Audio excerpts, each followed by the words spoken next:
2 Mias. That is interesting. 2 Mias? Yeah, Randall Wilson and Jane Levy both played Mia. That is very interesting. Oh, so did one play... She probably played the demon version of Mia, I'm assuming. Maybe that wasn't Jane Levy doing all of it. I wonder if it says on the Wikipedia about that, because I never knew that. Yeah, so I think Jane Levy played normal Mia, and then whoever the other person was played Deadite Mia. Randall Wilson. Or that was her stunt double. Maybe it was her stunt double. That makes more sense, yeah. Yeah. I think we're good. I think that if you didn't understand or get a clue from that or the title of the episode of what we're doing, it's Evil Dead 2013. A little delayed. A little. I think we were supposed to do this before Rise, but Well, we could have done it 10 years ago when it came out, too. We could have, but I didn't know you 10 years ago. This year. Look at that. That's why we're reviewing it, because it's the 10-year anniversary.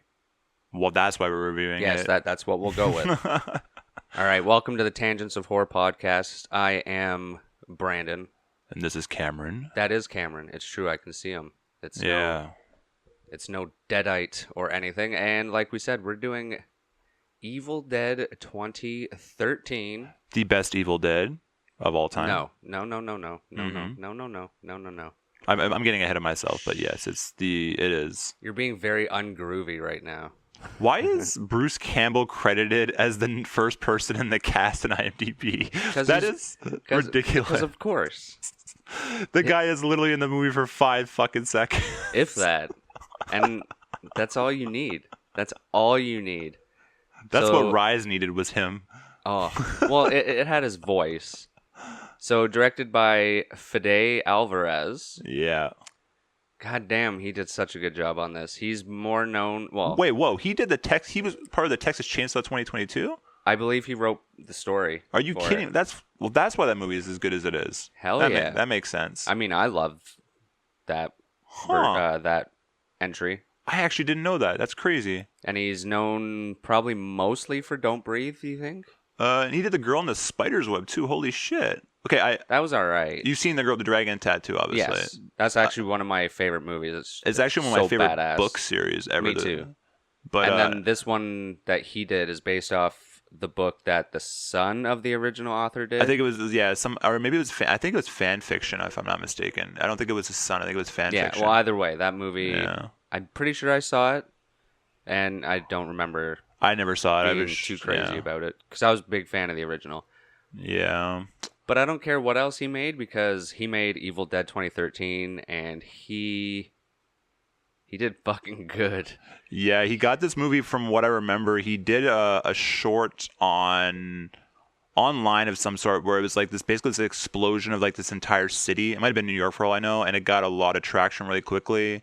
And Bruce Campbell and Sam Raimi got wind of it, and they're like, yeah, this guy seems like he'd probably do a pretty good job on an Evil Dead movie. It's actually right there. It's called Panic Attack. Where the hell did I put my notes? Oh, it's right there in front of you. It's underneath the desk beside your Scream mask. I'm just being a lazy ass, so I don't want to pick it up for you. So there you go. There I go. Yeah. All right. Brandon with his notes and Cameron without his notes. You need the notes. You need the notes. I don't. I have the IMDb here, but Panic Attack is what I was talking about. Yeah, I saw clips of that online too. It's pretty impressive for some guy who just wanted to do like special effects and all that. I don't think he ever intended to do an Evil Dead movie, from what I remember. He probably always wanted to, but he never thought he'd ever get to do one. I mean, if you get the chance to, you don't give that up. We've talked about this. If someone told me hey, you want to do a Halloween movie, I'd say no. Because my career would probably be over after that. Because it probably would be over. Because I'd be in the judgmental... Well, if they ask you right now, it's not like you have a career. No, like if I had established something, like if I did something like this guy, if I did Evil Dead 2013 and everyone fucking loved what I did, this movie is, again, it's my favorite, and I think a lot of people put it pretty high up there. Oh, fuck yeah. Especially over the years, I think it's gotten even more popular. Yeah. Because apparently, according to the internet, it's not viewed that highly. That's critics, though. Rotten Tomatoes, okay, so 63% on that, but then you have an 8.5. 63% on Rotten Tomatoes, 6.5 on IMDb. Okay, I thought it was an 8.5, sorry. No. 57 on Metacritic. That's criminal. That's basically like saying, yeah, it's there. Yeah. it did it did what it needed to do. Sure. But Maybe I think it needs higher. I'm not going to say what okay, it maybe it's just the deserves. timing of this movie. Okay, 2013 was like, okay, Saw was already done. We hadn't gotten Halloween 2018 yet. This movie just kind of came out in the middle of things. Like it just, Maybe people were just kind of over all the gore. 'Cause we had the yeah. Saws and the Hostels and Well, Saw ended in what, 2011? Well, I at that can't point, remember. and at that point, I think it did. Yeah, and yeah, this movie just came out at a weird time. I think for a lot of people. But Yeah. the opening of this movie, Opening of this movie is we like to talk about openings, and this is a pretty damn good opening.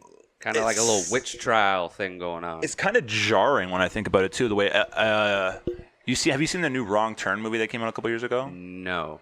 It reminds me of that. Is that a remake or like a part 9? I would call it a remake. The way it goes. Okay. It reminded me of that, just the cinematography and the lighting and the forest and all that. And I like how the daughter, you don't realize that's her father right away, but she's just like, you think she's the victim, and then all of a sudden, oh, shit goes down right away.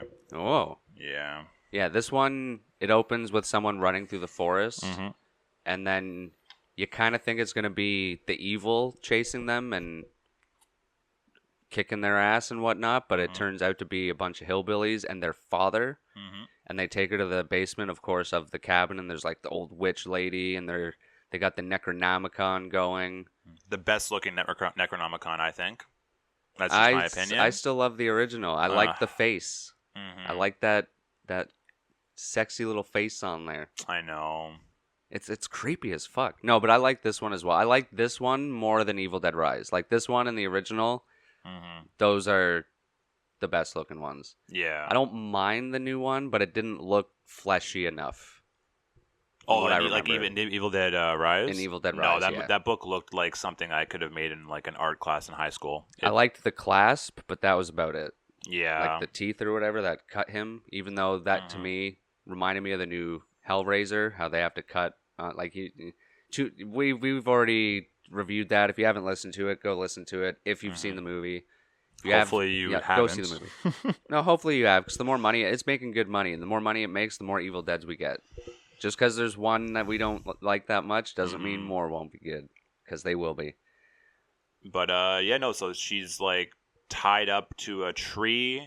Well, it's just and like a post in the basement. a post in the. We don't even realize this is a basement of the cabin we're gonna be spending most of our time in, and then Great atmosphere though. Look, the dead yeah. cats hanging everywhere. dead cats That was hanging. weird. Yeah, and then the father's trying to like basically like she's coercing her father to like let her go. And then he gives her a golden shower. Yeah, I mean, he pours gasoline on her. yeah, and you're still like, what the fuck is going on? What the fuck? And then all of a sudden, it goes full blown exorcist on you, and she just starts like cursing away at him and stuff. And I'm like, whoa! And I saw this movie never having seen an Evil Dead movie, so this is my first Evil Dead movie I ever saw. So that's I true. had no idea what I was getting into, and the poster for this movie was like the most terrifying experience you'll ever have. I'm like, okay, let's see how that goes. Which is a pretty big statement, considering the first, It's not. like the original had a pretty big statement like that as well. Yeah. We also see the shotgun in this shot right away. Yeah. The shotgun in this shot. But yeah, the dad grabs it. Mm-hmm. So they brought that in right away. They're like, what do we need more than boomstick? anything? We need the boomstick. All right, how do we put it in the opening scene? Well, it's a cabin. It's in the basement. Daddy grabs it. And then we get the title card, and that's it. I love the title card. I actually, you like the Rise title card. I like this one better. I like how it's the tree branches and all that, just like kind of like cowering up through the letters. I love that shit. That's great. It is badass. And I watching love this it. in 4K, because I got the 4K, is fucking amazing in 4K. I have yet to see it in 4K. You gotta Also, watch it in 4K. for those listening, we are reviewing the extended one for the most part.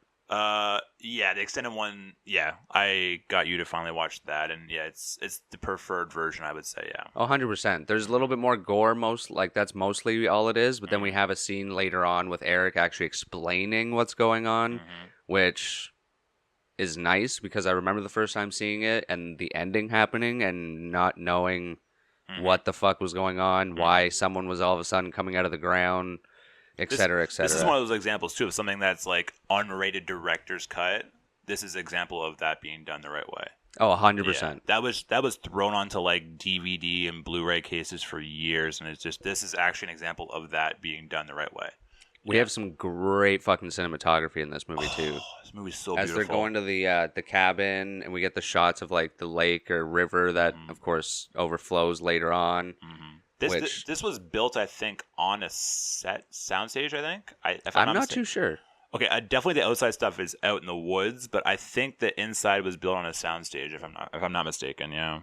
That wouldn't surprise me. There's It so wouldn't, many. no. There's so much cool trickery like that. Like in the original one, all the shots that were done in the cellar weren't in the cellar of the cabin because there was no cellar in that cabin. So whenever there was someone under the floorboards, they literally just cut out like a little hole for them to stand in for the most part. Did you know that in the Friday remake, because it reminds me of this a lot, the tunnels that Jason goes under, those are all soundstage as well. Okay, I can see that. Well, it'd be hard to find something like that in the wild. It kind of reminded me of that a little bit when I was watching it too. Yeah. So would this have been as successful if it didn't take place in a cabin, do you think? No. No? No, this is a remake or reboot / sequel. It's like I think it's three things all at once. Really, honestly, this movie it needs to take place in a cabin. I thought so too, especially when you're bringing everyone back to the franchise. Yeah, I think Evil Dead Rise did so well because of the setting and because we already had kind of a new version of the cabin. Can definitely go back to a cabin, as we saw, because the opening and ending of Evil Dead Rise got me excited, to be honest. I thought that might be again. It was like a Friday the 13th type thing where it was like, oh, okay. Except Friday the 13th actually meets up with it. It meets up with it. It doesn't just bookend the movie in order to bring on a sequel. That movie is maybe. so frustrating. It was weird. It's very frustrating. But yeah. So we discover, we meet all these people. There's what, 4 of them? No, there's 5. There has to be 5. There has to be 5. Exactly. Mia, David, Olivia, Natalie, and Eric. Eric. Yeah, so they all get there. Eric. We don't. Okay, we'll get to Eric. Eric, man. We'll get to Eric. That's gonna be where you and I probably have a bit of a tangent. But 4 of them get there. They're all friends. Apparently, David is not like as close to them as he used to be. I think he had a relationship with what's her name again, Olivia. Mm-hmm. There was I got that sexual tension between them a little bit. Well, I think. Well, he's with Natalie. Yeah. Okay. Yeah. That's true. He said that's his girl, but I definitely feel that him and Olivia probably had something at one point. Well, yeah. I think Olivia is Mia's best friend because she tells David at one point like we did this last year. So and I think she's one as well. Yeah, I think she's one of Mia's friends. Yeah. And then Eric's just the side guy. He's kind of. I think he's also Mia's friend. Yeah. So I think it's basically David and Natalie are a couple, and then the other 3 are friends. Yeah, and he used to be close with David, but they've also kind of parted ways because David's been going through, I guess the trauma of losing his mom. Again, this goes back to the Friday remake in a lot of ways. Yeah, it sounds like Mia stayed with the mom. Yeah, as she was getting sick, and then David was just off doing his own thing. New job and all that stuff, right? But you get there and you immediately it's established. Okay, these people. Why are you at this really fucking creepy ass cabin? Which is cool because every cabin movie is the same. We're much. Just going to the cabin to party. This one though, why I love it so much though, and this is my favorite cabin movie. I think I said in an episode Cabin in the Woods. I'm gonna retract that and say this is my favorite cabin movie because the people in this they have a reason for being there. Yeah. It's fucking fantastic right away when I first watched this, never having seen an Evil Dead movie, and it's like, oh, this girl Mia is basically like a drug addict of some sort. I think she takes LSD or something. I don't know, or coke. I don't know. Like, I'm not a big druggie. Probably ecstasy for all I fucking know. They look like ecstasy. Probably a bunch of everything. Probably a bunch of it. She looked pretty fucked up, and they are all there to. I don't even know if they say what she does. I think they just call her a junkie or a user. They show her dumping the stuff down the well. It looked like coke to me. I've never done coke. Yeah, well, but it looked like coke. If you're gonna put anything in a movie to dump down a drain, you just put some white pills and white powder into little baggies, and you're good to go. But yeah, they're there to basically detox her. Yeah, which would suck.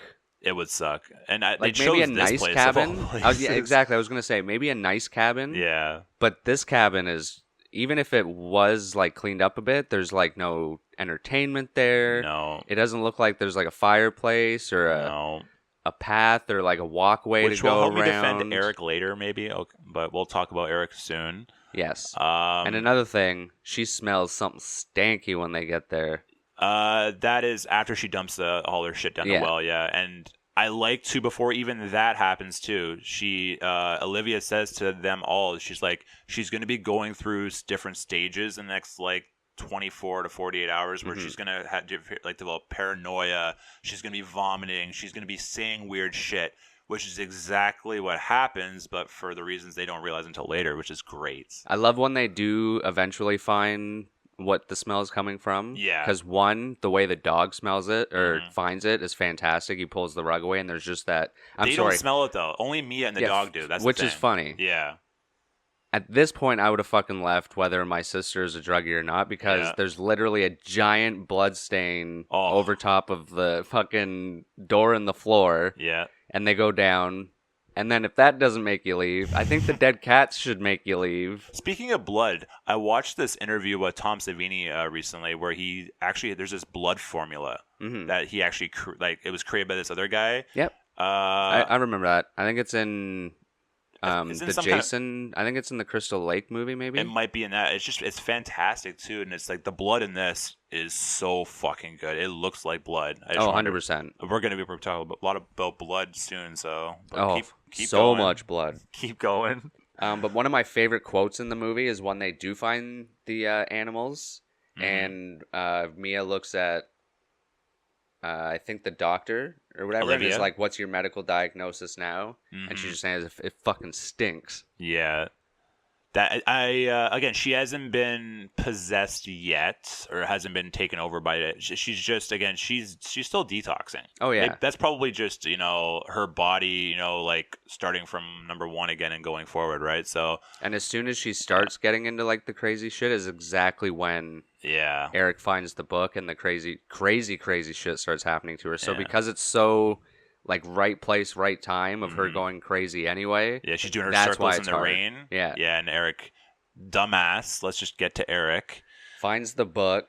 Opens it up. It's wrapped up in in fucking barbed wire. It's wrapped up. It's written in the book. Don't read the book. Don't touch it. Close the book. Run away. Just, Eric, it should have, like... It was so on the nose, it could have literally said his name. It was written, I think, even in fucking blood. Don't read this. Don't, say this. And this movie, as much as I love it, I actually will defend Eric later on as we get more forward into it. He is number 2 on my dumbass in a movie. The number 1 is someone in the first Purge movie. You haven't seen the Purge yet. All right, so we'll have to review that in the future. I don't want to ever review a Purge movie, but if you're forcing my hand, I will. There's the character. If anybody's listening who's ever seen the first Purge, you know who I'm talking about. The dumbest fucking character in a horror movie, hands down. Hands down. You don't do that. That's all I'm going to say. You don't do that. The rules are stated. Don't do that. And it's like in this movie too. You don't do that. Stupid. Yeah. Well, before Cameron gets too I'm good. I'm good. Keep going. Let's keep talking about Eric. Oh, Eric. Mm-hmm. Eric. So yeah, he starts reading the incantations from the Necronomicon, and we get the classic POV shot through the woods. Mm-hmm. Love it. I love it. We see. I'm gonna say, and we were talking about Randall Wilson being Mia. I'm gonna assume that is who Randall Wilson is. The vision that Mia sees in the trees. Because that's supposed to be Mia as a demon before she becomes one. Yeah, I'm 100%. I thought that was the witch from the beginning. No. That's definitely that looked like Jane Levy too. See, those are what always kind of confused me. Because even at the end when we see the abomination come out of the ground, isn't it a female? Definitely a female, yeah. So is it her again, or is it? I thought it was the witch. Maybe this is Randall Wilson again. I don't know. Maybe it's not supposed. Maybe you're not supposed to know. Maybe it's supposed to be confusing. I don't know. The IMDb on this is very frustrating. That does frustrate me a little bit. So Eric is reading from the book and she's running through the forest. The cinematography is fucking gorgeous. It's so amazing. Good. So good. Yeah. And Eric sees what happens to Mia in the book with the vines and everything. Like, this book is very on the nose of showing what happens throughout the movie. Yeah. Not sure if I like how on the nose it is, because the old book had cool... Rise did that a little bit as well, though. Oh, Rise was even worse. Rise threw it right in your face, too. Oh, yeah. It was chapter like titles almost. Like, Yeah. hey, look, we're on this scene, and then the scene would play out, and the book would flip. No, this is gonna happen, and then that would happen. I think this movie did it a bit better though, because it wouldn't show you right away. Sometimes something would happen, and then because Eric just keeps going back to the book. He doesn't stop. All this shit starts happening, and he's just reading, finding answers. So she does eventually get, she gets face to face with a demon, and then we just get a cut, I believe, at one point where she's in the bedroom now. And David walks in, and he's wondering what the fuck's going on. But again, he's already been told by Olivia she's going to be developing paranoia. She's going to say shit to get out of this situation. And my favorite scene in this movie, too, is where she's underneath the bunk bed, and she's saying, there's something in here with us. We have to get out of here, which is where David's like, okay, I'm not going to listen to your dumb shit. Yeah. And that's it right there. And then she eventually takes the truck keys. Is this before or after she takes a shower? No, she's already... No, the shower comes after. That comes after. She's still got to get... something happened to her, apparently. Remember, we remember this. With the tree. With the tree. That has to happen first, though. That's her possession. Yeah. That's how she gets like penetrated by the tree, which I don't... From what I remember, that was the controversial thing about this movie, too, is they didn't know if they wanted to do that or not. That's what I remember most. Because it happened in the original, though. Yeah, it happens in the original, and Sam Raimi has said that he actually doesn't like it. Like, he went too far I think with it's stupid, honestly. There is some amazing sound design when she does get possessed, though, and we see, like, basically she makes it back to the cabin after that, and then the evil follows her and, like, breaks through the door, and she's, like, screaming at the top of her lungs. And it's like overdubbed with some of the dialogue from the original. Yep. Oh my god, that part is so fucking crazy. In theaters, the surround sound and shit of that, so loud. I actually would love a re-release of this in theaters one day, or even like if I could buy my own theater and do it. Sorry, no, that she is already possessed because this is when she shoots David. She's had her hot shower. I have it written down. Yeah. Because she shoots David, and that's when everything goes quiet. Like someone just it's almost like you're David because he gets shot. His shoulder gets grazed, so it's right by his ear. So that comes before the shower. It literally sounds like he's deaf until the fucking evil smashes through the door, and then everything it's like someone cranked the volume really quick. Yeah. It's stuff like that makes the movie unnerving. Like everything, like very very big Exorcist vibes in that whole scene too. Like you see, like the wind going right into her face, and like her like almost like her flesh being pushed. And it's like, oh, yep, you're good to go now. Yeah. And it's crazy that she's the one that gets possessed, kind of helps everyone else die, and then comes back to be the quote-unquote hero. Yeah. But I guess she's more of a survivor. Yes. Which is kind of going with the whole junkie thing. She survived. Well, I guess it's more or less a demon preys on the weak. I guess that's the simplest thing to look at. It's like, okay, she's clearly the weakest of them all. She's the most vulnerable, so yeah. And she was just, I guess, there. Like, she was just there outside, right, when it happened. But, so as soon as she gets possessed, that's when everything goes to hell, and that's when, of course, everyone slowly starts being killed off and whatnot. One of my favorite parts, effects-wise, is the puking on Olivia. Yeah. Oh my goodness. Two people get puked on, and her and Natalie both get it. But I'm pretty sure that's how she gets possessed. Yeah. Because it's just... Well, you're going to be swallowing some of that. Every face hole. Swallow, snort. It's going to go in your eyeballs, your ears. Oh, God. And we get to the bathroom scene where that's where I realized when I first saw this movie in theaters, I was like, okay, this movie is not fucking around. Because, again, I had never seen an Evil Dead movie, but when that started, I have a huge problem when it shows direct cutting of flesh. Like off screen's fine, but when I see people actually like cutting flesh with like sharp objects, it's actually like, for someone who's watched a million horror movies, it still gets me sometimes. Like, ooh. For me, it's like scalpels and shit. Yeah, scalpels and razors. I remember we were talking about Halloween 2, and you do not like scalpels. I mean, I like them because they actually do creep me out. Yeah. But yeah, that's where it'll get me. But yeah, she sees her face is missing in the mirror. And this is more amazing sound design. When David comes in, and it's pretty much she sees a premonition in the mirror, and then he comes in and you hear her doing it. Yeah. And just it reminded me of Evil Dead Rise reminds me of this part when the girl is on the counter, and she's eating the. But it's also Eric. It's not David. It's Eric, by the way. Sorry, I meant Eric. He's the one who comes in. Yeah. It was almost the same as her eating the glass, which is probably a callback because you don't see the face, you just hear it, and then the turnaround, and you're just like, oh. Yeah. And then, funniest part of the movie happens right here. We get a classic Eric, well, not classic Eric, classic cartoon moment. Eric slips on her cheek skin like a banana peel. And he falls on the toilet. I'm sorry, that it makes me laugh every time. Because this movie doesn't try to be funny. It kind of goes back to It had straightforward roots. I think it tried to have some levity, I guess, so to speak, but I was shocked at what I was watching. This is, again, like, whoa, what the fuck is going on here? This is crazy. And then, how are you with eyeballs and needles to eyes and stuff? Because, again, Halloween 2 again. We're thinking that again. It used to gross me out, but... That was in your kills, wasn't it? I think so. I think that was in one of your kills, too, so you like that stuff. Interesting. It's a good visual. Mm-hmm. He doesn't get it right in the eyeball though, because you're talking about underneath. Because he gets like fucking like dude. I think 10 times he gets stabbed with it in his face. This guy just doesn't die. Oh, I didn't want to bring that up yet because he's got a way to go. He's got a ways to go. Well, we'll just go over like our favorite stuff. But yeah, basically everything that happens to him is my favorite because everything that happens to him is so extreme. He's punished for being a dumbass. Oh yeah, that's the way I look at it. He's just like he doesn't want to go. But I think at one point he says, yeah, like dying would probably be the best thing right now.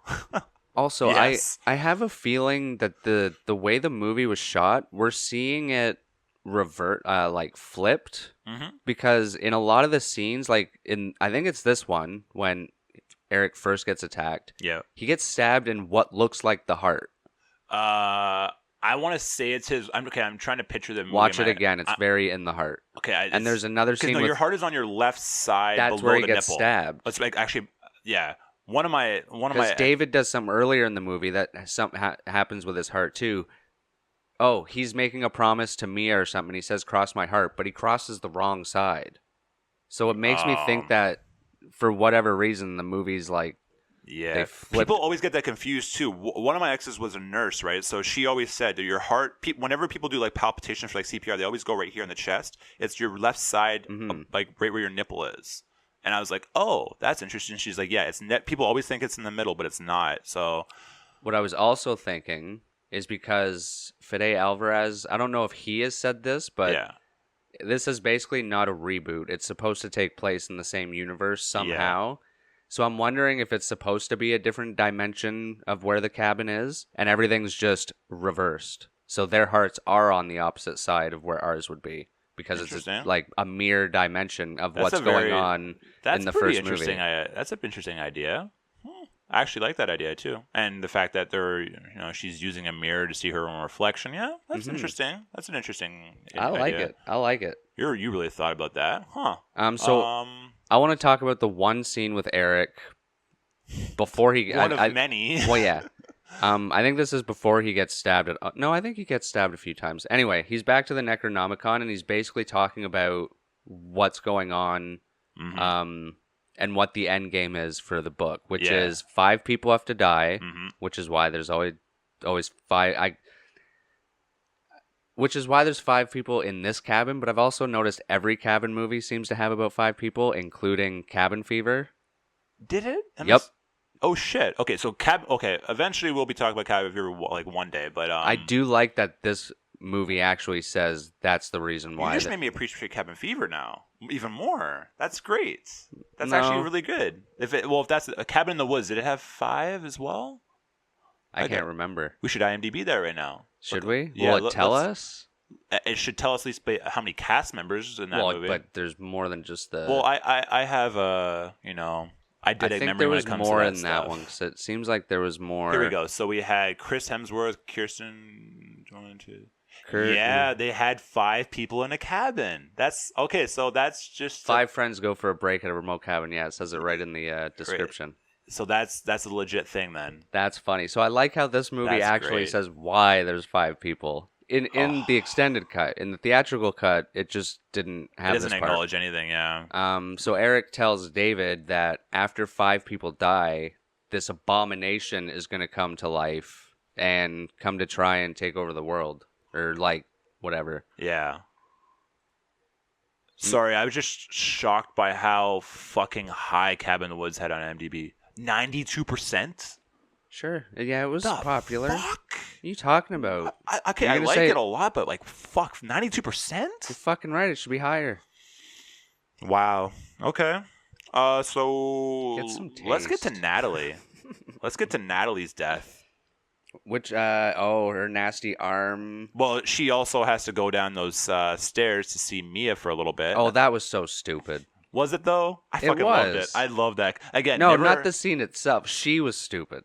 Oh, Natalie For going, yeah, for even, like, opening second or biggest anything. dumbass in this movie for sure. Yeah, she was a dumbass, but it has probably the iconic scene for this movie where Mia takes this switchblade and like licks it. French kisses it. Oh, I love that. Everyone remembers that in this movie the Well, most now. I think they showed that in the trailer. They did, yeah. Which sucks. I wish they saved that for the movie because that was so badass. And And then I wish she- she kept the tongue after she's reborn at the end and like stuck it out at She has a the snake tongue. abominate. Well, hey, it's a style nowadays. People get that done. So Yeah, people actually have that. it's kind of cool. Ooh, No, I like it. ooh. No, shoot. I think it would have been badass. But yeah, that part. Because it's Natalie that has the X-Acto knife at first. Yeah. And she's trying to get Mia, and Mia's just like, what? Here, yeah, give it to me. You want to do this? Yeah, let's go. And then she kisses Mia, or Mia kisses Natalie. Yeah. She gets out of there, and then we get my favorite death in the whole movie. She sees a premonition too, doesn't she? I don't believe she did. It strikes me right now. I'm not sure. I'm pretty sure she didn't, for all I know, because she did go to the kitchen. She was and I like it harkens back to the beginning where she's cutting some roast beef or something like that. Yeah. Okay, it's the same thing with Rise too. It was throwing things at me. I was like, they're gonna use that at some point in this movie. They did it with this as well. It's she starts seeing her arm start to bubble. Mm-hmm. Kind of like, what did it remind me of? I'm trying to think. Well, it reminded me of Evil Dead 2 when it happens to Ash. Yeah, I'm trying to remember what her arm reminded me of. It reminded me maybe something from like Seed of Chucky when what's his name gets like fucking acid bathed. Oh, yeah, that. It reminded me of that a little bit too. But yeah, she ends up cutting her own arm off. I believe this is another extended scene. Yeah. Or maybe when the arm falls off and it's spraying everywhere. Mhm. One of this scene is extended. And one of my favorites. Because this Yeah. is kind of funny too. When they walk into the room and she's just standing there and her arm fully falls off and it just starts spraying. Yeah, Kind of foreshadowing the rain at the end of the movie. Yeah, But this it's is like everywhere. This and is just- the bloodiest death in the movie for sure, though. Besides the abomination. But in such a stupid way. Like your arm Yeah. would not be squirting No, but the way this was. This was like a hose for your garden set to mist.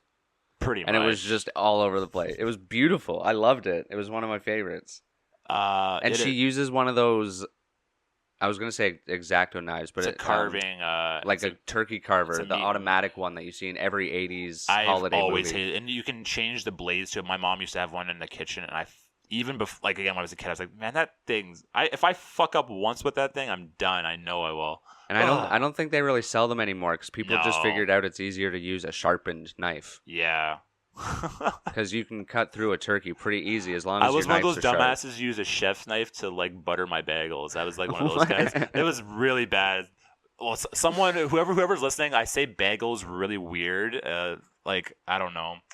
Do I say bagels really weird? Apparently I do, so I'm not. Okay, I so can't tell. maybe it's just a white guy thing. I don't Bagel? know. I thought it was a Canadian thing, People- but at the same time, I think it's just a me thing. Bagel, I don't know. because people come to me and they're like, "Oh, you're saying bagel," and I'm like, I used to say bagel as well. And I'm okay, like- you're going based on how it's and I'm pronounced like, though. and I'm like bagel, and they're like, Yeah. "Yeah, so you say it funny." I'm like, I don't hear. It sounds different than what you're telling Because me. I you're sound going- like. Pardon me. We're going based on how it's spelt, right? So whatever. So Natalie gets her arm chopped off. Then we get the awesome gunfight.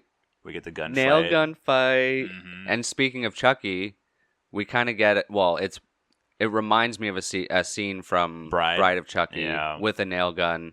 Well, no, that's not a gun. They just set the nails up on top of the Oh, that was brilliant. Yo, what are those called? The airbag. airbag thing, yeah. Which is weird too because like okay, we're getting on You know a how long tangent it with would have? that. I'm thinking now it would have taken so long. 'Cause the guy's like coming to the car, Yeah. and they have to like. There's a lot of plot armor scenarios in Bride of Chucky. That's all we're Anyway. gonna say. But yeah, Natalie gets shot by the nail gun in the face, and it looks like Pinhead again, which was probably a call out to Pinhead. Yeah. Because Evil Dead's kind of known for doing little shout outs, because in part, I want to say 2, when Ash enters one of the sheds, you can see Freddy's glove hanging above the door. Really? Yeah. Fuck, I did not know that. That's why I probably do, and I didn't know that right now. Holy shit. In one of the Nightmare movies, the Necronomicon is somewhere in the background. That's believable. I think that probably would have happened in part 3. Or it may have been like New Nightmare when in the beginning when they're in the shop of props and stuff. I can't say for sure, but I know they've like referenced each other and given call outs. Yeah. I gotta look that up now. That's good. Which also falls into the whole Ash versus Freddy versus Jason like comic book storyline. Mm-hmm. Too perfect. Yeah. And a lot of people say Jason's a Deadite, which kind of makes sense as well. That makes a lot of sense. At this point, yes, it does. He's a very stupid Deadite because he's just kind of a walking kill, basically. Walking zombie at this point, yeah. He doesn't talk enough to be a Deadite to me. But there's different demons and I mean, stuff, if Michael so Myers can talk, Jason will probably talk one day. I don't see that ever happening. I definitely could see that happening. Nope. Lifelong bet, $100 that Jason never talks in our lifetime. Adult Jason. Okay, if it's a lifelong bet, then I'm never going to owe you anything. Realistically. Well, no, as long as... Oh, yeah. I'm never going to owe you anything. No, yeah. Never mind. That's no fun. Well, if they ever say that, okay, this is the end of Friday the 13th, which wouldn't happen. It feels like it right now, but... it feels like the end of Nightmare. Anyway, let's get to Evil Dead again. So we have Natalie who cuts her... And Natalie gets pretty much, nailed to death. Well, yeah, I'm pretty sure she bled to death mostly from the arm coming off. More or less. And then we get... where are we at now? We're basically close got to Eric the end. and David left now, more or less. And they go... David goes down to the cellar area where Mia is. And I remember this being a really fucked up scene. It reminded me of Exorcist again, too, where... I think this is where Eric is possessed. Finally, though, because Mia starts going after him, and yeah, go on. I feel like I'm talking too much. No, I talk too much all the time. If you want to talk, go for it for once. I'm trying to remember just the way it all happened because when Eric, I can't remember how Mia, finally I'm dies. pretty sure Mia almost does him in because Natalie beat the shit out of him with I think it was like not a hammer or something, but it was like what are those like? Was it a crowbar? I think it was a crowbar. Yeah, she fucked him up. His hand. I'm like, at this point, I'm like, this guy's not gonna die. It was very frustrating. And then I thought the twist was gonna be he was gonna survive because through this whole movie, you think David's the hero. You think he's the Ash character because he has. But he's the most like boring. Yeah, and the guy Shiloh who played him. He's not a shit actor by any means. You just get like again, it's not his story. Which is funny because through the whole movie, I kind of had assumed that he wasn't gonna be the final hero just because he didn't have the charisma or anything like Ash did. He was not a charisma vacuum like at all. This but no, going back, so they end up going down to the basement where it's like flooded and Mia's down there obviously in the cellar and then same shit. That's where Eric pretty much gives up. He's just like, I'm done. He's taken Mia. They both taken Mia out, and they've decided, okay, like how are we gonna end this? We can do it by a burial, a burning, and what was the other one? I'm trying to remember. There's like 3 different scenarios. And burial, burning, or when you chop them up. Dismemberment. Yeah, so dismemberment. Yeah, so like any guy who loves his sister, he takes the simplest way and decides to bury her. Because he has an idea, because they told him when we referenced them saying they did this a year ago, a big part of that we forgot to mention is that Mia had actually died for like a minute, and they resuscitated her with the... And that was the point. She had to die for it to go... Clear. Yeah. Because that's what they sound like. Oh, yeah. When you rub them together, they go... Oh, yeah, she did die technically by Eric's standards of whatever he thought's dead. Yeah. Well, when she's buried, she dies. When she's buried, she dies, and then she he revives her with a car battery. Fucking awesome shit too. I was gonna say, do you like that? I love this whole scene because, like I told you a couple weeks ago when I rewatched it, I love because he actually buried Jane Levy. That was the best part about it because Fede wanted it to feel like there was actually a connection between them. So he's like, yeah, he put like her in a box, obviously, and Shiloh actually buried her. He does the actual prayer, and then in the movie, she just has a bag over her head. So I wonder if that's cutting. That's definitely cuts for sure. There's no way she had a bag over her head getting buried. There's no way. She was in a box for sure. And Fide's like, yeah, I want him to say a prayer, do that, and then quickly we're gonna do this all in one cut too. Like he unburies her and then does the whole thing and resuscitates her, and she comes back. I like the battery thing because it's I like when they use stuff like that in movies that's pretty much not possible, but kind of on the line of possibility. I'm trying to think of another movie that used a car battery, like something like that. Let me think. Keep talking. I'm thinking. There's one in my head that I can't fully picture, but they just use it to like electrocute someone, not to like bring them Which back. one is it? Because I'm probably thinking I can't remember. You can't remember either, I'm kind of eh? picturing the scene, and I'm kind of trying to put it together in my mind, but I can't. It's gonna come out after we're done like recording. I know there's some situations where someone uses a car battery for dumb shit. Well, let us know if you follow us on Twitter or anything. Let us know movies that use car batteries to either it's on the tip of my head too. Kill someone or even better, resuscitate someone. I wouldn't mind seeing if this was a call back to a movie. That would be cool. But so she comes back, and this was my only problem with this movie. I was thinking of Crank. I assumed Crank, yeah. Yeah, that movie is fucking ridiculous. Both those movies are ridiculous. My only problem with this movie is when he's doing the whole car battery thing, she still has the bag on her head. Mm-hmm. I don't think that would make sense medically, because you can't breathe. Is the bag like twist tied around her neck too, or taped around her neck? From what I know, because there's still air coming through. Because then, right when he gives up, he takes the bag off to like look at her or something, and she's normal again. And she's normal, but then he walks away, giving up, and then he turns around and she's there. And that was me also thinking for the first time. Okay, is this demon just fucking with us again? But she legit. Better. To be honest with you, if I had seen the extended version first and knew about the Abomination, I would have assumed it was the Abomination. Because at that point... Oh, wait, no. Did 5 people die at that point? No, David still has to die. David still has to die, yeah. And which happens because of...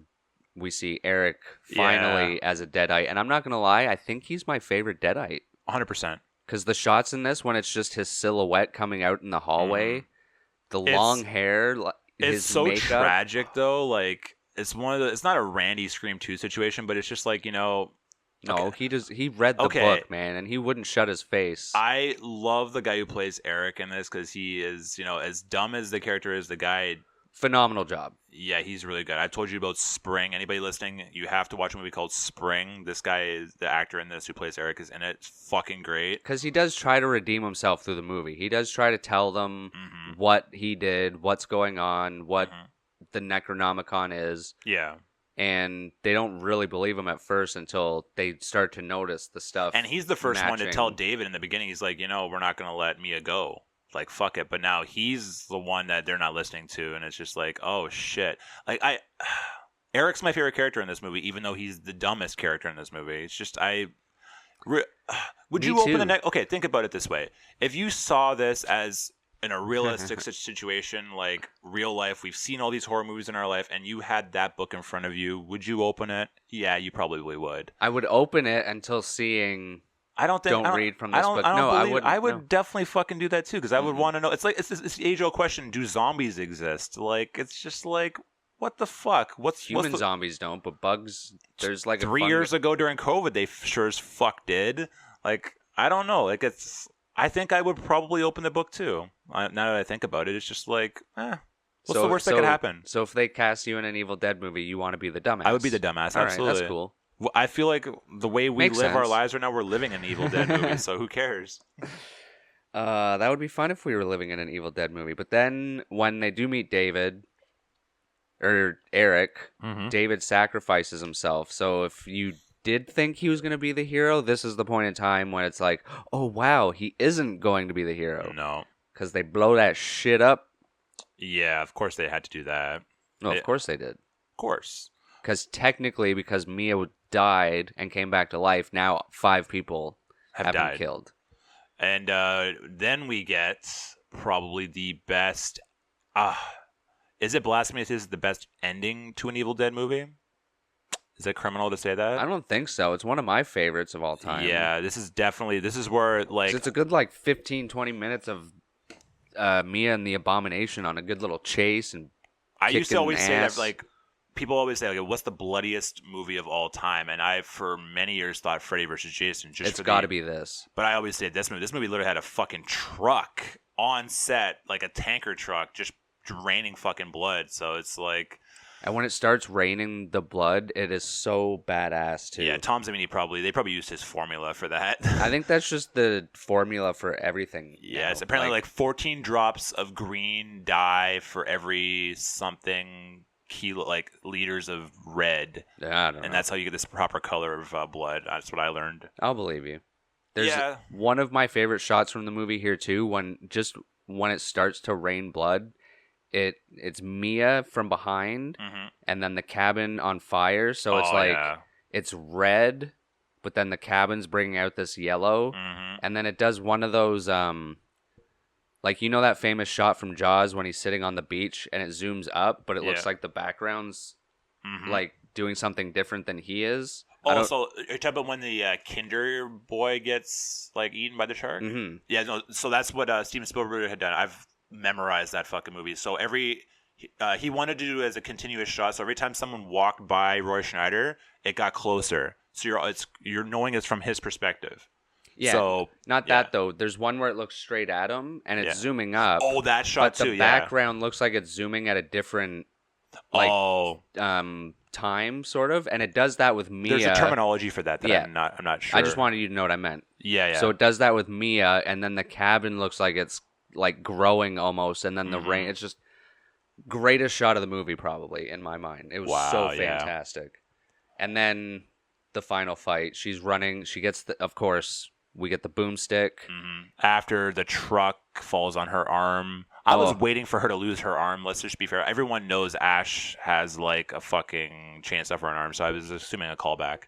Well, I figured the callback was Natalie because she cuts her arm off. That too, but we knew Natalie wasn't going in. Natalie was the most one-dimensional character in this movie besides. Oh no, I knew David, she wasn't going to be the hero, but I figured everything Ash was doing to himself mostly because he's basically. It's weird because Evil Dead, Ash gets possessed, but he it's kind of himself against himself. It's not like this where it's Mia against everyone else and then Mia gets brought back. Yeah. You know what I mean?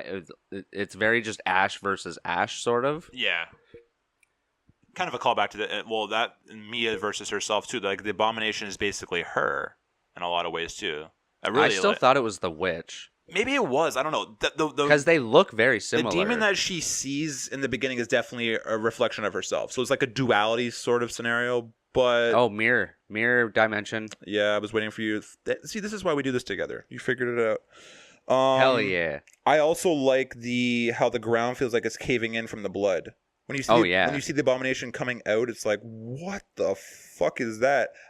Well, to me, that could easily be like hell coming to Earth. Like the ground, the more the Abomination is alive and on Earth, it's like hell. And because I think Eric says when the Abomination comes, he comes to bring hell to Earth or something like that. Well, this is maybe hell. This is fucking hell. Like, yeah, as long as he's alive, shit's gonna start morphing or sinking or whatever. But yeah, Mia. She doesn't even chop her hand off. She rips that shit off. Yeah, she's like, fuck this shit. I'm done. The effects here were so good and kind of reminded me of another movie. Can you think of another movie where it looks at the hand and all the tendons are ripping out from somewhere? I'm thinking Idle Hands right away, but that's not... No, he doesn't do that in that. It's not even a human that does it in this movie. Oh. Child's Play 2. Oh, yeah. It does, because the skin's, like, ripping. Because he's becoming human, so as soon as the good guy's skin comes off, it's all the human tendons. Does his stump have a bone in it, too? I'm trying to remember Child's Play 2. You see I flesh think and all there is that. there's probably a little bone, but he ends up sticking a knife and taping it, so you don't see it for long. Yeah, because the more time he spends in that doll, the plastic's becoming skin now. Yeah, that's so pretty. that scene, Yeah. that scene, all of them always reminds me of that. Yeah. Oh shit. Oh man, but imagine pulling your fucking arm off just by pure Yeah. will and strength and might and whatever fucking craziness. Have you ever seen 127 Hours? Yeah. That's a tough movie to watch too, eh? But that's a real life thing that happened. This guy spent almost a week in that scenario? However long 127 hours Holy is. fuck, man. Yeah, holy fuck. And he did it with the most dullest Swiss Army knife in the world too. It's holy shit. Because he tried using it for something else first, or I can't remember. We're not talking about that. We're not gonna go into that. That movie's a horror movie too in a lot of ways. Shit. So yeah, we have this little showdown with the Abomination. Doesn't last very long. Kind of. What did you think of the look of the Abomination? Because it's kind of humanoid, but kind of better than the one in Rise. Oh well, yeah, that CGI. It's just there's no CGI in this. It's just a. I've always okay. Humanoid. What do you?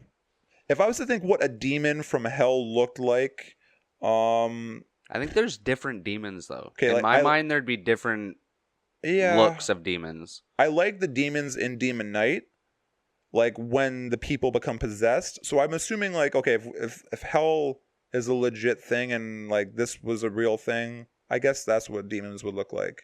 See, in my mind, those demons would be one faction, and then a higher faction would be the Cenobites. So there's levels to demons in a lot of ways. I would think so. Yeah, okay. So the longer time you spend in hell, the more demonish there's different kinds become. Of animals. There's different kinds of humans. Everything's different in some way. So I think there would be different demons. In the show, there's these demon things that are.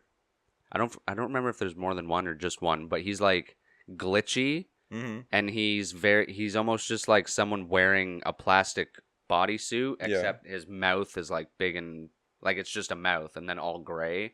I still gotta watch that show, man. Oh, you do, because it really introduces more. I'm delaying it as much as demons. I am Poltergeist right now. That's the problem. I'm delaying it so much. Well, because Deadites is just one layer of the lore, right? That's when people turn into zombies. That's a Deadite. But then you also have demons and other creatures and shit from the Necronomicon. It's fun. It's fun. Let's talk about how the Abomination meets its demise. Fucking awesome. Tell me about it. Chainsaw Tell me more. Right to the mouth. She basically's go before to she gets. I love when she finds the chainsaw though, because this is when she became a complete and total badass to me. Just when she bumps the shelf and gets the gasoline from the top to pour in. So good. Just that little thing. Oh, it was in the water bottle too. That's it's just I love. It's a callback that works because it's earned. That's it's what's a most callback important. that works because this is reintroducing people to the franchise. Yeah. And like I said before, my biggest problem with the new one is you can only do callbacks so many times. Bring something new into it. We talked about this with remakes as well. If you're going to do callbacks, they have to be earned. And you don't just do callbacks right in the beginning of your fucking movie. You give me your movie, and then if you want to start throwing things here and there at me, that's fine. That's what... I want to see a new weapon, though. There's too many chainsaws. Okay, in Evil Dead, yeah. So you're the Evil Dead expert. If there was a weapon that I was going to add to this scenario... she almost grabs a machete. Machete, that would be a callback to Friday. Which is funny because the Abomination grabs the machete. I'll call back Friday right now. I say the one that I have, because you see, the figure I have in my house from 7 that has the blade that the guy from Weekend at Bernie's gets killed with? Mm-hmm. That would be cool in this movie. Oh, yeah. I don't know if it's called a weed whacker or not, but it doesn't even exist, I don't think, that actual tool. Well, yeah, it was like a weed whacker with a table saw. Yeah, so something like that would be kind of cool in this movie. But gets chainsawed right in the face, and she cuts her right up, and it's just and then you just see it sinking right into the fucking ground. It's great. And so much more blood here. Oh my god, this movie probably used. Oh my god. We should IMDb that. How much blood did this movie use? Let's take a look at that right now. I don't know. It's probably... Okay, they had a tanker truck, and they did have a tanker truck on Freddy vs. Jason as well. It's legit in the movie as well. They actually, when the girl is spraying the gasoline on Freddy and Jason on the... Yeah. The tanker truck is actually blood, though, from what I remember hearing. So, yeah. And that was to me the bloodiest movie of all time until I saw this. So And she says a badass line right before she does it, she's like, yeah, go to hell, bitch, or something like or that. eat this motherfucker. Eat this motherfucker. Yeah, I So love good. that. She's so badass, and it's just cool because she's technically just a survivor. Is this and your top? Is this your top 5 final girls, by the way? Yes. Okay. Definitely Which for is me funny too. because maybe that's why a lot of people didn't like it at the time. Maybe they realized that like this person just basically killed all of her friends, or at least introduced the evil to them. Eric basically killed all Yes, of them. but Yeah. well, In technicality, yes. but then all of a sudden she's the survivor. I think maybe people were just more confused about that, even though it's pretty close to what happens to Ash. He gets possessed. Survival of the fittest. Yeah. Survival. Fuck my friends. At the end of the day, like I wasn't the one who did it. I was possessed. Fuck them. All right. Shall we get down to business and give the five? Oh, apparently it was 1,717 gallons of blood. You had me at 17. Oh wait, that's no. fine. That's, Did I use yeah. an analogy? Oh no, that's Evil Dead Rise. So there was even more than that. In Rise. Well, yeah, that's in Rise there was 1,700. So in this one there was probably like double that, if not more. Yeah, there's no way that Rise beat this one in blood. No way. 5 out of 5 for me. Yep, 5 out of 5. This was in my top 4 remakes of all time. It's one of my favorite horror movies of all time. Period. Hands love down. this movie. I love this movie so much. I don't give 5 out of 5 very often. This is a fucking awesome movie. Well, you heard it here, folks, and if you haven't seen the movie and you've listened this far, you now know that you should fucking see it. 62%? That's bullshit. That is blasphemy. I'm calling shenanigans. Shenanigans. Did you hear about the Super Mario Brothers movie? What about it? I've seen it.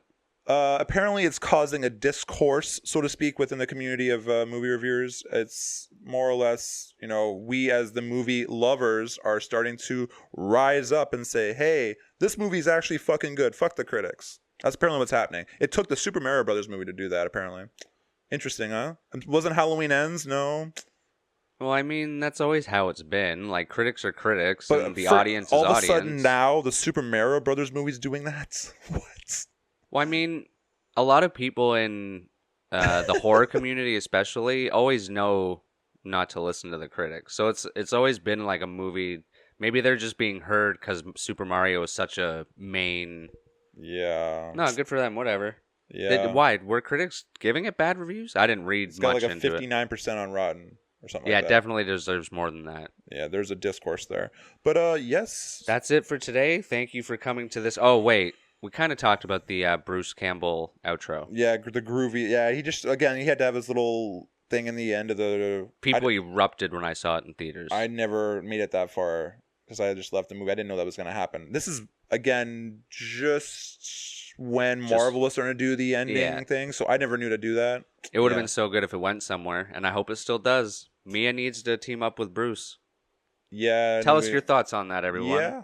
Let us know on Twitter, Instagram, maybe, if you want to leave a comment there. But I think we should wrap this up. It's been pretty groovy. Mm-hmm. Pretty groovy time. Pretty groovy. But follow us. Leave a like. Leave a comment. Leave a review. That's the word I was trying to get to, and filling it in with other words to waste time. Mm-hmm. But until next time, have a good one. Thank you for listening. Stay weird. We still don't know how to end these, so we usually just keep going. Yeah, Steven will help us with that. Sure, yeah, because he usually just talks and talks just like we do. Doesn't shut up. But until next time,